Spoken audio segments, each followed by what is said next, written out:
Hello everyone. आज हम discuss करेंगे बेटा alcohol to alkene mechanism. Primary alcohol में कार्बोकेटाइन प्राइमरी कार्बोकेटाइन बनता है, इसलिए हमने यहाँ पर स्ट्रॉन्ग कंडीशन लिया है। Sulphuric acid, it is an oxidising acid. ये पावरफुल ऑक्सीडेंट है, स्ट्रॉन्ग एसिड है, डिहाइड्रेटिंग एजेंट है। सेकेंडरी अल्कोहल के केस में हमने माइल्ड कंडीशन यूज किया है। फॉस्फोरिक एसिड जो है आपका वीक एसिड है। It is a non-oxidizing acid and that's why it gives less complex reaction than that of a sulfuric acid. जब हम अल्कोहल को डिहाइड्रेट करके अल्कीन में कन्वर्ट करते हैं तो हम ऐसा एसिड यूज करते हैं जिसका जो एनायन बने that one is a weak nucleophile के जैसे हो, बिहेव करे। प्रोटिक एसिड है आपका sulphuric acid and phosphoric acid. हम कैटलिस्ट जो है जिंक क्लोराइड एनहाइड्रस या अलुमिना भी यूज करते हैं which act as a dehydrating agent. Proposed mechanism क्या होता है इसमें, अल्कोहल्स को एल्कीन में कन्वर्ट करने के लिए रिएक्शन जो है कार्बोकेटाइन इंटरमीडिएट के थ्रू जाती है। अब यहाँ tertiary carbocation is more stable then that of a primary and secondary because of a plus I effect and hyper conjugation part.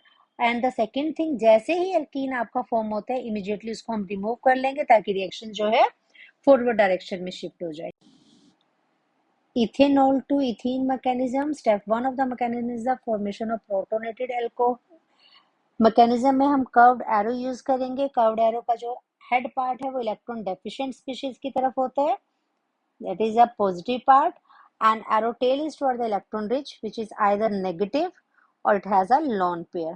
अब अगर अपने मॉलिक्यूल में हम यहाँ देखें तो ऑक्सीजन पे लोन पेयर है, हाइड्रोजन पॉजिटिव, तो ये हो गया आपका प्रोटोनेशन। प्रोटोनेशन के बाद जो अपना रिजल्टिंग आ रहा है that is a protonated alcohol और is also known as oxonium ion. Why the नियम part we used a suffix here, क्योंकि ऑक्सीजन पे पॉजिटिव चार्ज है। अब इस केस में अगर आप देखें तो कार्बन ऑक्सीजन bond है, oxygen it is the most electronegative element, so this resulting bond between carbon and oxygen is unstable. OH minus को हमने किस फॉर्म में कन्वर्ट किया था पिछले स्टेप में, प्रोटोनेटेड पार्ट अल्कोहल में। why we converted it into a OH2 part, because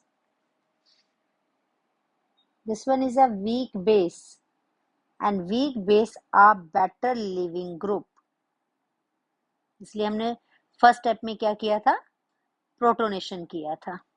OH minus के प्लेस पे बेटर लिविंग ग्रुप कौन सा है हमारा, यहाँ पे प्रोटोनेटेड वाला पार्ट बेटर लिविंग ग्रुप है।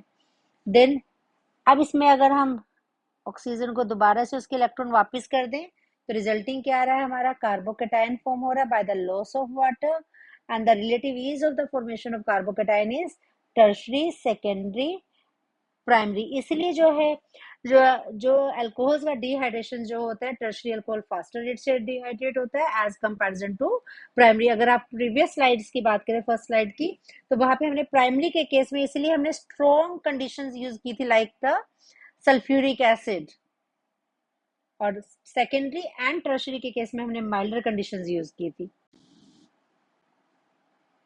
Last step is the elimination of proton, it is also known as a D protonation.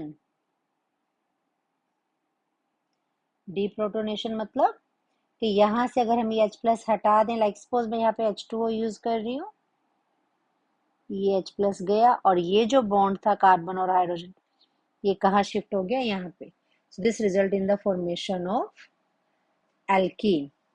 यहाँ पे एनायन ऑफ एसिड भी आप यूज कर सकते हो because catalyst is recovered, catalyst recovered after completion of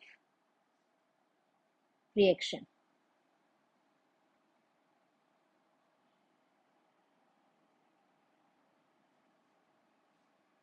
So it is a 3-step process. In first of the step, first step हमारा क्या हुआ, प्रोटोनेशन।